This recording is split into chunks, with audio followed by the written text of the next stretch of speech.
বন্ধু কালকে না কুরবানি, চ মোড়লের বাড়ি তো কুরবানি দিতে যাবি তুই? না ভাই আমি যাবো না। কেন ভাই যাবি না? চ আজকে যাবো না। ঠিক আছে চল দেখি। চ কালকে কুরবানি, চল তুই দেখবি কার বাড়ি কুরবানি দেখছি, কার বাড়ি গরু দেখছি। চল দেখি মোড়লা কিরাম গরু আনে। যাই, বন্ধু তো আসলো না, গোষ্ঠ দেখি মোড়লের বাড়ি দেখি ওরা গোষ্ঠ হয়। মশাই আমরা বলছো আপনি গোষ্ঠ খাওয়ার ইচ্ছা ছিল তো বলতে প্রত্যেকবারই আমাদের কাছ থেকে গোচ্ছা চাইছি, আমরা তো গোছ দিব। এবারে যাই মশাই তোমার কাছে গোষ্ঠ আপনার এই দিলাম। আরে বন্ধু তোর এমন অবস্থা কে করলো? আরে মোড়ল সাহেবকে বললাম দিলাম আমার এই ছেলে ফেলে দিচ্ছে। যে মোড়ল সাহেবকে হওয়ার জন্য বুঝেছি। একটু বসি। হ্যাঁ চা বসি। ভাই তোরা এখানে কি করছিস? ভাই আমরা এখন বসে রয়েছি, সাড়ে তুই বসে দিন ভাই। ওদের কাছে গোছ চাইতে গিয়েছিলি, তা কি হয়েছিল ভাই? ভাই গেলাম তা গোষ্ঠটা লোকজন আমাকে ছেড়ে দিয়ে ফেলে ওদের কাছে গোছ চাইতে গিয়ে ওরকমই হয়। আর কখনো তো যেতে হবে না, আমার কাছে থাকিস, আমি তোর বড়রা বিশাল এরকম বুঝছিস?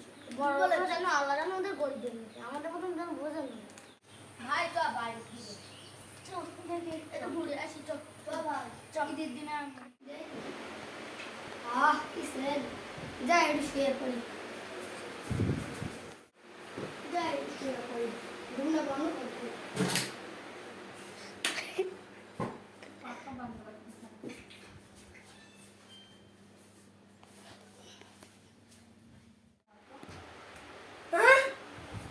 কি স্বপ্ন দেখলাম?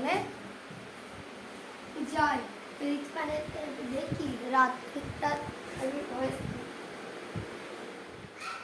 হ্যাঁ এখন তো ভোর, এখন একটু শুয়ে পড়ি, পরে আবার হচ্ছে।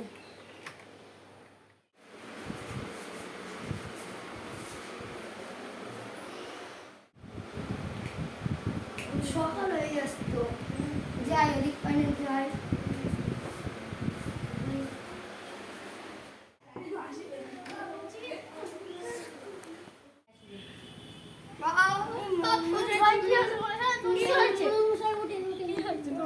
ক্ষমা করে দিও, তোমার ওই তোমার পরের দিন আমাকে ভয়ানক স্বপ্ন দেখে।